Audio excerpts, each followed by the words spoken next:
પરમ પૂજ્ય શ્રી અમૃત બાપાની જય. મારે હું સુરતથી આવું છું. આ મારા શાળા છે.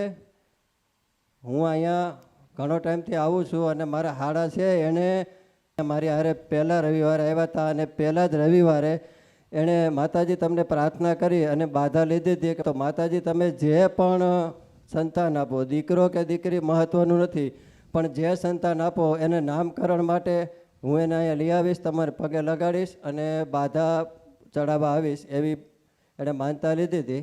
આ મારા હાડાને આપું છું. મારું નામ છે ધર્મેશભાઈ જંતીભાઈ માછી. હું આવું છું આણંદથી ને મારી માનતા હતી કે મારી કે દીકરો કે દીકરી આવશે તો માડીના ચરણોમાં આવીને નામકરણ કરાવીશ. ને આજે હું મારી માનતા પૂરી કરવા માટે અહીં આગળ આવ્યો છું. હવે દીકરો આવ્યો છે મારે.